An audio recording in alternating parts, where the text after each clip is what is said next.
Hello students, देखिए आप लोगों को लास्ट वीडियो में चुंबकीय बल रेखाएं बताई गई थी, ठीक। और चुंबकीय क्षेत्र की तीव्रता, चुंबकीय क्षेत्र को हम किसी स्थान पर चुंबकीय बल रेखाओं की सहायता से व्यक्त करते हैं, ठीक। और चुंबकीय बल रेखा के किसी बिंदु पर यदि हम स्पर्श रेखा खींच दें तो हमें चुंबकीय क्षेत्र की दिशा ज्ञात हो जाती है, ठीक। आज आप लोग पढ़ेंगे कि चुंबकीय क्षेत्र में गतिमान आवेश पर बल, ठीक। एक समान चुंबकीय क्षेत्र में चुंबकीय क्षेत्र में गतिमान आवेश पर बल, ठीक। देखिए, जब कोई आवेशित कण किसी चुंबकीय क्षेत्र में प्रवेश करता है तो चुंबकीय क्षेत्र द्वारा कण पर एक बल आरोपित किया जाता है, ठीक, जिसे चुंबकीय बल कहते हैं। कोई भी हमारा आवेशित कण हो और वो किसी चुंबकीय क्षेत्र में प्रवेश करे तो उस पर चुंबकीय क्षेत्र द्वारा एक फोर्स आरोपित होता है जिसको हम चुंबकीय बल कहते हैं, ठीक। और देखिए लिखे गए यहाँ पे, जब कोई आवेशित कण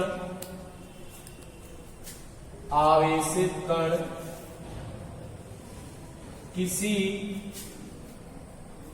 चुंबकीय क्षेत्र में, ठीक, प्रवेश करता है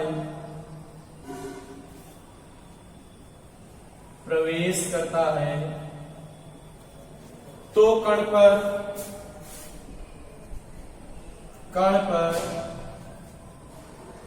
एक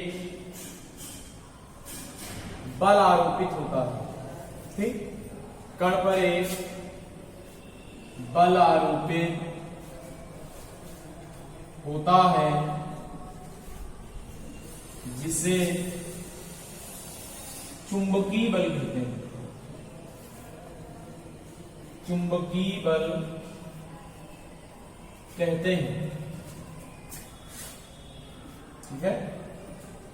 याद रखेंगे, जब कोई आवेशित कण किसी चुंबकीय क्षेत्र में प्रवेश करेगा तो कण पर क्षेत्र द्वारा एक बल आरोपित किया जाता है। इस बल को हम चुंबकीय बल कहते हैं, ठीक। देखिए, पहले इस बल को लॉरेंज बल भी कहा जाता था, लेकिन अब लॉरेंज बल को लिखते हैं कि ऐसे स्थान पर कोई आवेशित कण प्रवेश करे, ठीक, जहां पर वैद्युत क्षेत्र और चुंबकीय क्षेत्र दोनों हो, तब जो कण पर कुल बल लगता है उसको लॉरेंज बल कहते हैं, वो लॉरेंज बल बताया जाएगा। ये केवल चुंबकीय बल है। देखो यहाँ पर, जब कोई आवेशित कण किसी चुंबकीय क्षेत्र में प्रवेश करता है लिख सकते हो, या लिख सकते हैं जब कोई आवेशित कण किसी चुंबकीय क्षेत्र में गति करता है तो क्षेत्र द्वारा, तो कण पर क्षेत्र द्वारा एक बल आरोपित किया जाता है, ठीक। इसके द्वारा तो कण पर एक बल आरोपित होता है, या तो कण पर क्षेत्र द्वारा, भाई बल किसने लगाया? चुंबकीय क्षेत्र ने लगाया, तो चुंबकीय क्षेत्र द्वारा एक बल आरोपित होता है जिसे चुंबकीय बल कहते हैं। अब अगर मान लें यदि आवेश प्लस क्यू, मान लीजिए कोई आवेश है, ठीक, और हम धनात्मक आवेश अधिकतर लेंगे। यदि आवेश प्लस क्यू एक समान चुंबकीय क्षेत्र में, एक समान चुंबकीय क्षेत्र बी में बी वेग से, एक समान चुंबकीय क्षेत्र बी में बी वेग से क्षेत्र की दिशा से, क्षेत्र की दिशा से थीटा कोण पर प्रवेश करे, थीटा कोण पर प्रवेश करे, ठीक। चुंबकीय क्षेत्र की दिशा से थीटा कोण प्रवेश करे तो कण पर कार्यरत चुंबकीय बल, चुंबकीय बल F बराबर Q B B sine, F बराबर Q B sine theta. Q क्या है? आवेशित कण पर आवेश। बी क्या है? आवेशित कण का वेग। बी क्या है? बी आपका है चुंबकीय क्षेत्र, और थीटा है चुंबकीय क्षेत्र दिशा की दिशा और कण की गति की दिशा के बीच का कोण। जैसे मान लीजिए चुंबकीय क्षेत्र की डायरेक्शन ये है और ये भी वेग से ऐसे प्रवेश करे, ये थीटा एंगल, ठीक। तो इस पर बल का मान होता है बराबर क्यू बी साइन थीटा। देखो इन वेक्टर फॉर्म सदिश रूप में लिख सकते हैं। अगर हम इसको वेक्टर फॉर्म में लिखें, vector form F vector equal to Q, देखो आप लोग पढ़ते हैं A cross B equal to A B sine theta. तो यहां पर बी बी साइन थीटा है, तो ये हो जाएगा बी वेक्टर क्रॉस बी, ठीक। एफ बराबर क्यू बी साइन थीटा, इसको लिख सकते हैं वेक्टर फॉर्म में F vector equal to Q B vector और क्रॉस में क्या बी वेक्टर, ठीक। देखिए इस बल की दिशा बी तथा बी दोनों के लंबवत होती है, मतलब वेग बी वेक्टर और चुंबकीय क्षेत्र बी वेक्टर इन दोनों के परपेंडिकुलर होती है, ठीक। अगर चुंबकीय क्षेत्र ये है, आवेशित कण इधर जा रहा है, तो इस बल की जो डायरेक्शन आएगी इन दोनों के लंबवत या तो बाहर की ओर आएगी या फिर अंदर की ओर जाएगी, ठीक।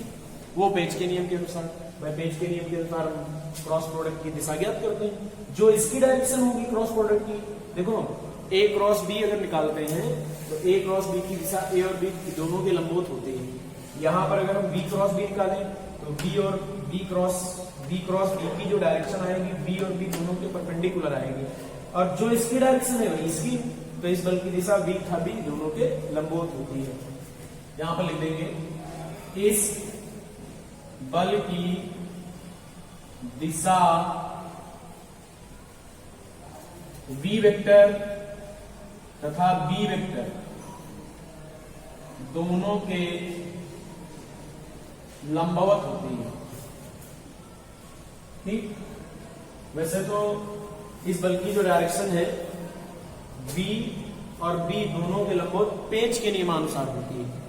b था b दोनों के लंबवत पेंच के नियमानुसार होती है, पेंच के नियमानुसार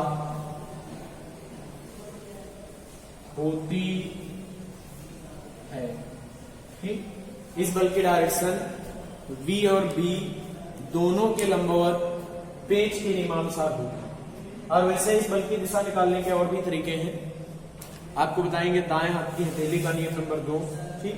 उसकी सहायता से भी हम इस बल की दिशा निकाल सकते हैं। देखिए ये तो आपका हो गया चुंबकीय बल। इसके बाद आएंगे लारेंज बल पर। देखो लारेंज बल क्या होता है? लारेंज बल की खोज जो है वैज्ञानिक लारेंज ने की है, इसलिए उसका नाम भी है लारेंज बल, ठीक। कि जब कोई आवेशित कण किसी ऐसे स्थान पर प्रवेश करे जहां चुंबकीय क्षेत्र भी हो और वैद्युत क्षेत्र भी हो, दोनों क्षेत्रों में, ठीक। देखिए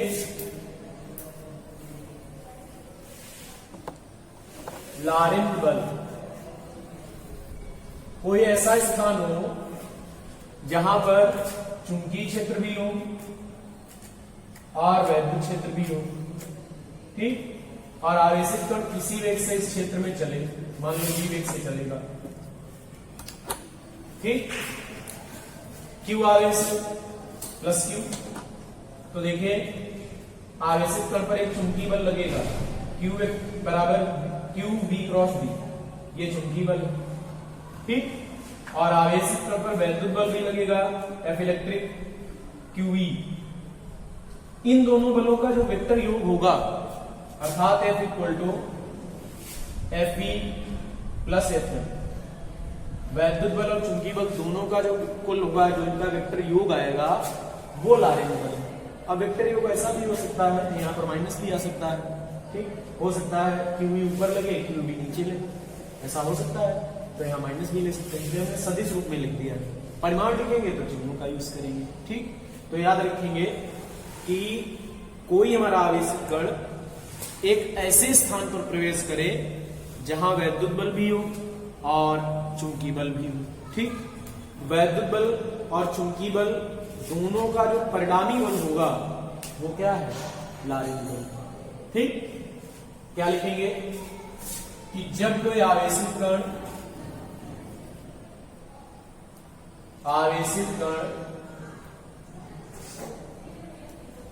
किसी ऐसे स्थान पर प्रवेश करता है या किसी ऐसे स्थान पर गति करे जहां वैद्युत क्षेत्र चुंबकीय क्षेत्र दोनों हो। ठीक, जब कोई आवेशित कण किसी ऐसे स्थान पर गति करे, किसी ऐसे स्थान पर गति करता है जहां वैद्युत क्षेत्र तथा चुंबकीय क्षेत्र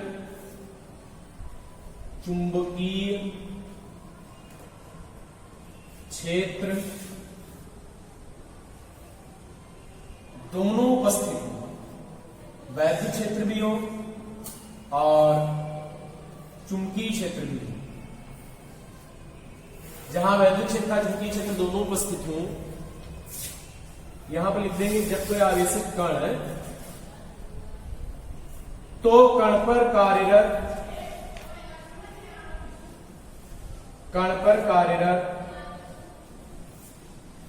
कौन कौन से बल लगेंगे, वैद्युत बल, चुंबकीय बल।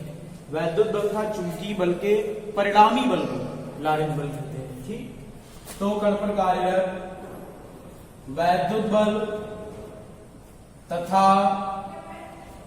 चुंबकीय बल के परिणामी को, या तो कण पर कार्यरत वैद्युत बल तथा चुंबकीय बल के योग को लारेंज बल कहते हैं। ठीक, बल के योग को लारेंज बल कहते हैं। देखो जैसे हमने यहां पर जोड़ के लिखा वैसे डेफिनेशन लिख दी है कि कोई आवेशित कण किसी ऐसे स्थान पर क्या करे, गति करे है, किसी ऐसे स्थान पर गति करता है। ध्यान देना, जब कोई आवेशित कण किसी ऐसे स्थान पर गति करता है जहां वैद्युत क्षेत्र तथा चुंबकीय क्षेत्र दोनों उपस्थित हो, तो कण पर कार्यरत कुल बल को, कण पर कार्यरत कौन कौन से बल, वैद्युत क्षेत्र के कारण उस पर वैद्युत बल लगेगा और चुंबकीय क्षेत्र के कारण उस पर चुंबकीय बल लगेगा। तो कण पर कार्यरत वैद्युत बल तथा चुंबकीय बल के योग को क्या कहेंगे, लारेंज बल। लारेंज बल कहते हैं। ठीक, अब अगर मान लें कि यदि प्लस क्यू आवेश किसी ऐसे स्थान पर गति कर रहा है जहां वैद्युत क्षेत्र ई तथा चुंबकीय क्षेत्र बी दोनों स्थित है, दोनों उपस्थित है, तो कण पर कार्यरत चुंबकीय बल F बराबर ये लिख लेंगे, कण पर कार्यरत वैद्युत बल ये लिख लेंगे, फिर लिखेंगे लारेंज बल, दोनों का प्रयोग कर देंगे। ठीक, नीचे लिखेंगे यदि प्लस क्यू आवेश का कोई कण प्लस क्यू आवेश का कोई कण v वेग से, देखो वेक्टर लगा लिया सदिश रूप में लिख लेते हैं, v वेग से किसी ऐसे स्थान पर गति करे, किसी ऐसे स्थान पर गति करे जहां वैद्युत क्षेत्र E तथा चुंबकीय क्षेत्र B, चुंबकीय क्षेत्र B दोनों उपस्थित हैं,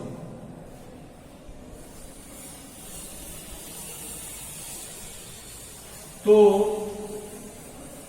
कण पर कार्यरत वैद्युत बल, वैद्युत बल क्या आएगा, वैद्युत बल बराबर आ जाएगा Fe इक्वल टू QE।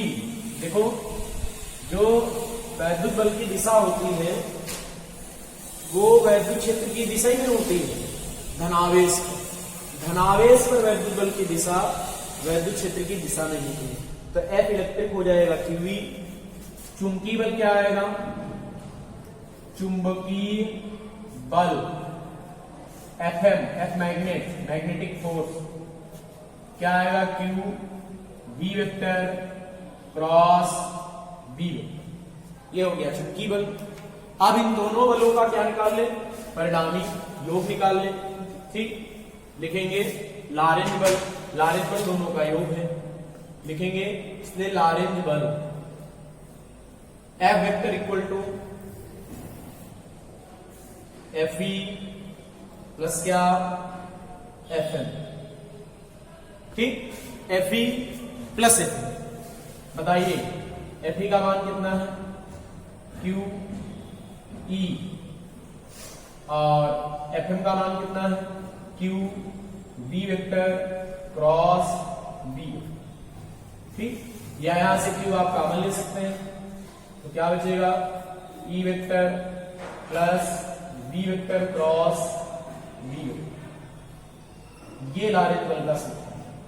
ठीक, जब कोई आवेशित कण किसी ऐसे स्थान पर गति करता है जहां वैद्युत क्षेत्र चुंबकीय क्षेत्र, या ऐसे नहीं सकते, किसी ऐसे स्थान में प्रवेश करता है जहां वैद्युत क्षेत्र चुंबकीय क्षेत्र दोनों उपस्थित हो, तो कण पर वैद्युत क्षेत्र के कारण लगने वाले वैद्युत बल और चुंबकीय क्षेत्र के कारण लगने वाले चुंबकीय बल, इन दोनों बलों का जो वेक्टर योग होता है, केवल योग लिखें। देखो, अगर हम लिखें बलों का योग, तो बल एक सदिश राशि है, तो योग तुम्हें वेक्टर के अनुसार करना है।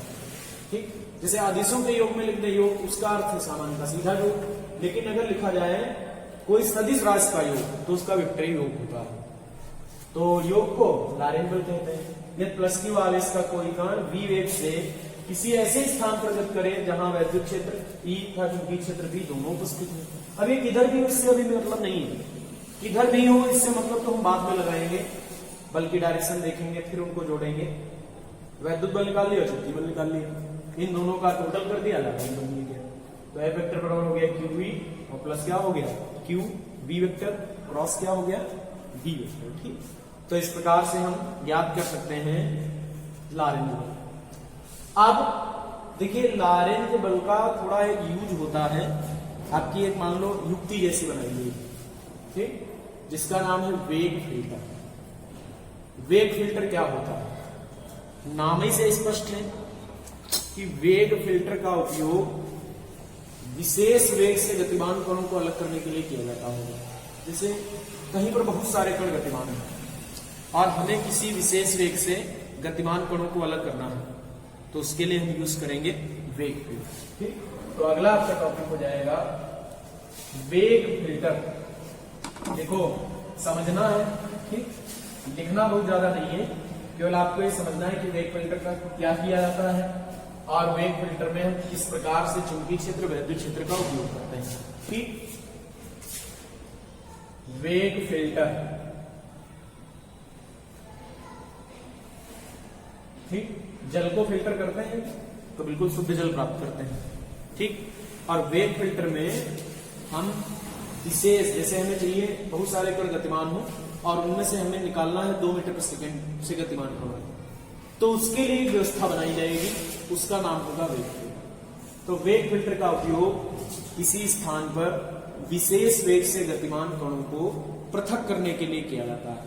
ठीक, जैसे मान लीजिए किसी स्थान पर बहुत सारे कण गतिमान है, किसी का कण 2 मीटर प्रति सेकंड, किसी का 4 मीटर प्रति सेकंड, किसी का 5 मीटर प्रति सेकंड, और उनमें से हमें 2 मीटर प्रति सेकंड वाले कणों को अलग कर लेना है, तो वहां पर हम लगाएंगे वेग फिल्टर। ठीक, तो पहले समझना है कि वेग फिल्टर में है क्या है, ये तो जान गए कि इसका उपयोग किसी स्थान पर अगर अलग अलग वेगों से कण गतिमान है तो उनमें से हम कोई विशेष, ठीक, वेग से गतिमान कण को पृथक करने के लिए करेंगे। ठीक, और इसमें होता क्या है, क्रॉसिक वैद्युत और चुंबकीय क्षेत्रों का यूज होता है। क्रॉसिक का अर्थ होता है एक दूसरे के परपेंडिकुलर, वैद्युत क्षेत्र और चुंबकीय क्षेत्र एक दूसरे के लंबवत होते हैं। ठीक, क्रॉसिक वैद्युत और चुंबकीय क्षेत्र का उपयोग करेंगे और उन क्षेत्रों में कोई आवेशित कण उन दोनों के लंबवत गति करेगा। जैसे वाई अक्ष के अनुदिश वैद्युत क्षेत्र है, जेड अक्ष के अनुदिश चुंबकीय क्षेत्र है, ध्यान देना। तो कण जो गति करेगा एक्स अक्ष के अनुदिश करेगा, तीनों एक दूसरे के लंबवत हो गए। ठीक, तो देखिए, मान लीजिए ये पॉइंट O है, मूल बिंदु, और यहां पर ये समकोणिक अक्ष है एक्स वाई जेड, ठीक। और देखो ये ओरिजिन पॉइंट है।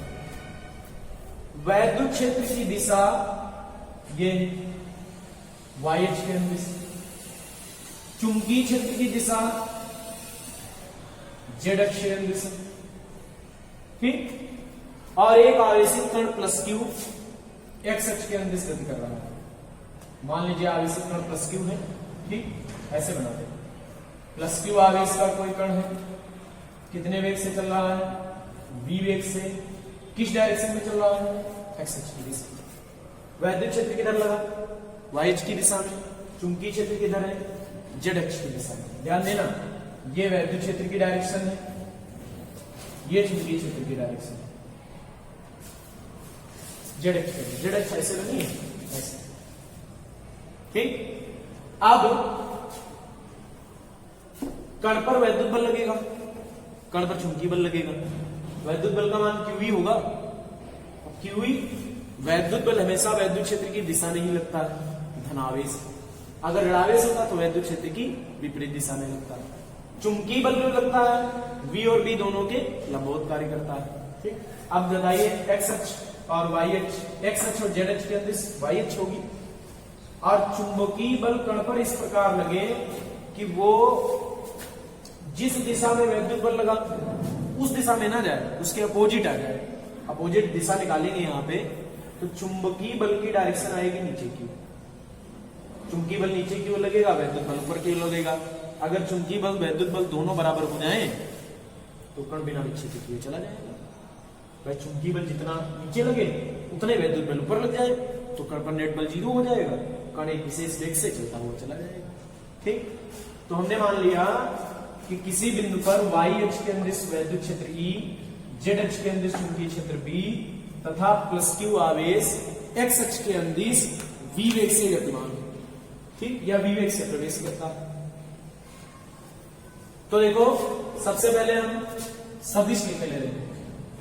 देखो वेग का सदिश क्या है, वेग का अगर परिमाण V है तो वेग का सदिश आएगा VI है। एक्स अक्ष के अंदिश इकाई सदिश आई कैप होता है। वाई अक्ष की दिशा में वैद्युत क्षेत्र है तो इसका सदिश क्या आएगा, E वेक्टर बराबर E J कैप, ठीक।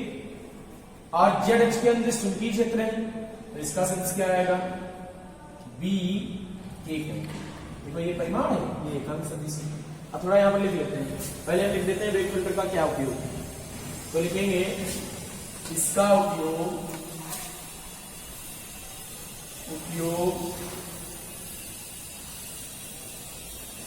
विभिन्न वेगों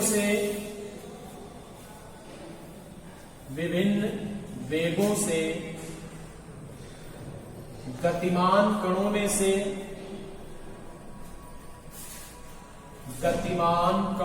से विशेष वेग से गतिमान कणों को, और देखो गतिमान चार्ज पार्टिकल होंगे, आवेशित कणों, गतिमान आवेशित कणों में से विशेष वेग से गतिमान कणों को पृथक करने में किया जाता है। कणों को पृथक करने में किया जाता है, याद रखिए,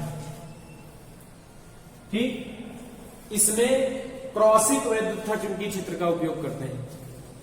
इसमें क्रॉसिक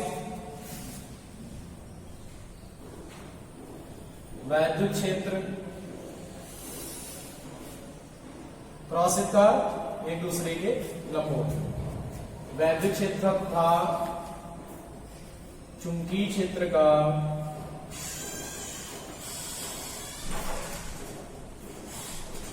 उपयोग करते हैं, ठीक।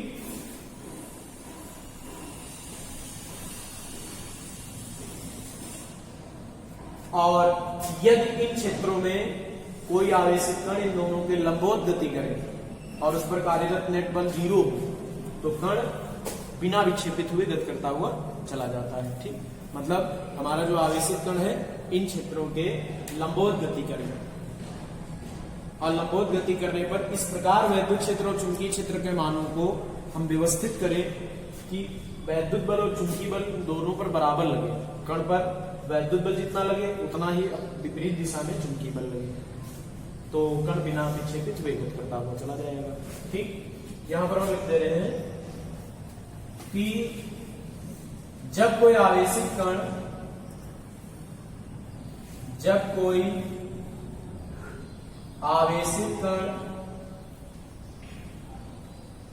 इन क्षेत्रों के लंबवत गति करता है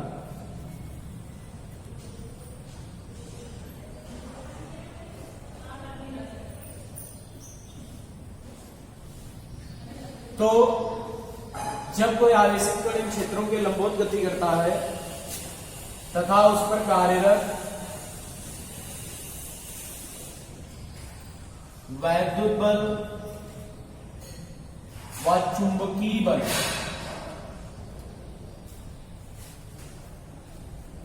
परिमाण में समान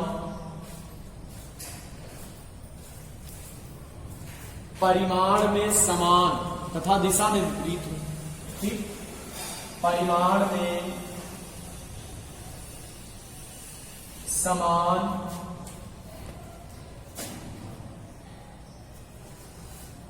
तथा दिशा में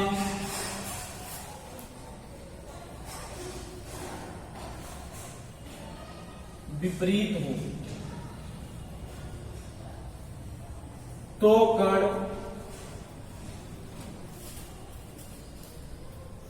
बिना विक्षेपित हुए गति करता है।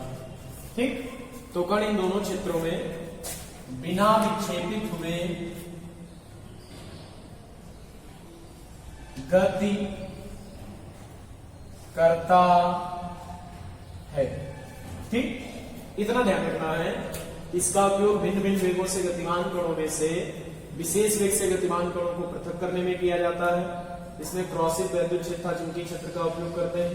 जब कोई आवेशित कण इन क्षेत्रों के लंबवत गति करता है तो उस पर कार्यरत वैद्युत बल व चुंबकीय बल परिमाण में समान व दिशा में विपरीत हो तो कण बिना विक्षेपित हुए गति करता रहता है। मान लीजिए कि बिंदु पर वैद्युत क्षेत्र YH की दिशा में, चुंबकीय क्षेत्र ZH की दिशा में है। कोई आवेशित कण प्लस Q v वेग से इन क्षेत्रों के लंबवत x अक्ष के अंदर प्रवेश करता है। ठीक, तो क्या बताया था मैंने घटक वेग का मान क्या बताया था? वेग के लिए बताया था vi कैप, v वेक्टर बराबर vi कैप, e वेक्टर बराबर ej कैप और b वेक्टर बराबर bk कैप। परिमाण उसकी दिशा का एकांक सदिश। अब बताओ वैद्युत बल कितना आएगा? Fe निकालेंगे, बताइए Fe का मान क्या निकलेगा? वैद्युत बल होगा QE, बोलो वैद्युत बल का मान होगा QE और इसकी जो दिशा होगी YH के अंदिश होगी। देख लो, आवेशित कण पर वैद्युत बल जो लगेगा वैद्युत क्षेत्र की दिशा में, तो इसकी दिशा वैद्युत क्षेत्र की दिशा में। अच्छा, अब चुंबकीय बल को किधर लगना चाहिए? इसके अपोजिट लगना चाहिए। अगर चुंबकीय बल YH की विपरीत दिशा में लगेगा और बराबर परिमाण में लगेगा तो परिणामी बल 0 हो जाएगा। चुंबकीय बल क्या आएगा? FM बराबर आएगा Q B vector cross B। देखो इसकी जो डायरेक्शन आएगी B और B दोनों के लंबवत है। देखिए B का मान इधर है और B का मान उधर है और हमें करना है V क्रॉस B, B ये है और B वो है और हमें चाहिए V क्रॉस B की दिशा। तो ध्यान देना थोड़ा, दक्षिणावर्ती पेच का नियम लगा लो। ठीक, पेच के नियमानुसार कैसे? पेचकस को ऐसे पकड़े कि पेचकस को इस प्रकार घुमाए कि छोटे कोण पर घूमे, तो छोटा कोण तो 90 बनेगा, उधर से घुमा के लाओगे ज्यादा बन जाएगा। तो पेचकस को इस प्रकार घुमाए, पेचकस को हमने पकड़ा और छोटे कोण पर घुमाया तो पेंच की नोक किधर चलेगी, ध्यान देना। जब हम पेचकस को, देखो ये जेड एक्स हो गई जिसके अंदर चुंबकीय क्षेत्र है, पेचकस ऐसे पकड़ा और जब आप इधर से ऐसे लाओगे, ऐसे घुमाओगे, तो ऐसे जब घुमाओगे तो पेंच की नोक नीचे की ओर जाएगी, क्योंकि ऐसे घुमाने पर पेंच कसेगा और ऐसे घुमाने पर पेंच क्या होगा, ढीला होगा, पेंच की नोक नीचे भागेगी, उल्टा चलेगी। पेंच की नोक नीचे जाएगी तो चुंबकीय बल की वही दिशा हो जाएगी। और भी तरीके होते हैं, एक आपका होता है फ्लेमिंग के बाएं हाथ का नियम। फ्लेमिंग के बाएं हाथ का नियम ये होती है चुंबकीय क्षेत्र की दिशा में, ये धारा की दिशा में, ये बल की दिशा। देखो चुंबकीय क्षेत्र हमारा किधर है, जेड एक्स के अंदेश, धारा किधर जाएगी, जिधर धनावेश चलेगा, धनावेश उधर जा रहा है, धारा भी उधर जाएगी। चुंबकीय क्षेत्र जेड एक्स के अंदेश बाहर की ओर, बल किधर लगेगा, नीचे। दोनों तरीकों से बल उधर ही आएगा। चुंबकीय बल ये हो गया, ठीक।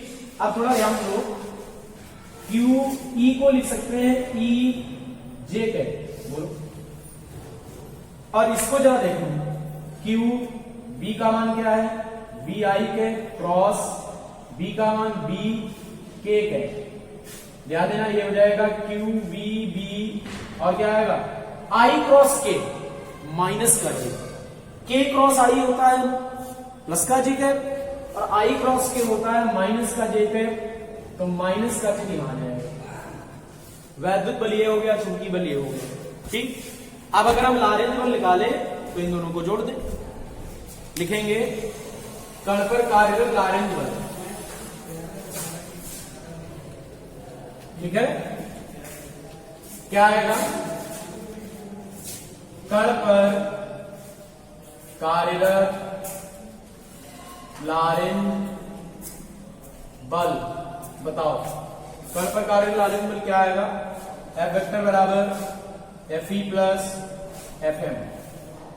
बताओ एफ ई का मान Q E J cap, F M का मान minus Q V B J cap, J cap का मान ले लें, क्यू का मान ई ऐसे रहेगा, ई माइनस बी बी साथ में क्या आ जाएगा, जे कैप, ये कुल बल का मान हो गया। अब ये जे कैप की दिशा वाई के अंदर से, एफ वेक्टर का मान अगर ये वैल्यू ऋणात्मक आएगी तो वाई एच की अपोजिट, धनात्मक आएगी तो वाई एच की धन दिशा, ठीक। अब यदि ऐसा हो जाए, यदि एफ ई बराबर एफ एम हो जाए, मतलब वैद्युत बल और चुंबकीय क्षेत्र, तो वैद्युत बल का मान है बराबर क्यू ई, परिमाण लिख रहे हैं, जे कैप लिखोगे वो भी कट जाएगा, और एफ एम का मान परिमाण क्या है क्यू ई, क्यू से क्यू कट गया तो क्या आएगा, V बराबर E अपान बी। थोड़ा ध्यान दो, यदि एफ ई बराबर एफ एम तो एफ बराबर जीरो, नेट बल जीरो हो जाए। भाई यदि एफ ई बराबर एफ एम कर दे, चलो वेक्टर लगाओ, यदि एफ ई वेक्टर बराबर एफ एम वेक्टर हो, मतलब एफ ई एफ एम दोनों बराबर हो और दिशाओं में अपोजिट हो, तो एफ ई बराबर एफ एम हो गया। ये आप ऐसे लिख लो, परिमाण बराबर कर लो, तो नेट बल आपका जीरो। और अगर कण पर नेट बल जीरो हो गया तो कण v बराबर ई अपान बी वेग से चलेगा, और v बराबर ई अपान वेग से कण चलेगा तो वैद्युत क्षेत्र और चुंबकीय क्षेत्र जो है इस वेग के लिए वेग फिल्टर का कार्य करेगा। देखिए जैसे हमें यहां से पृथक करना, बहुत सारे कण गतिमान है, हमें पृथक करना है 2 मीटर प्रति सेकेंड से गतिमान कणों को, तो हमने ई का मान ऐसा किया जिसे 4 होगा, तो v का मान 2 रख लो, 4/2 करोगे 2 मीटर प्रति सेकेंड निकला है, ठीक। तो यदि एफ ई बराबर एफ एम तो एफ बराबर 0, ई बराबर या क्यू ई बराबर क्यू बी, क्यू से क्यू काट देंगे, वी बराबर यू अपान बी, ठीक। तो लिखेंगे अतः v बराबर ई अपान बी वेग से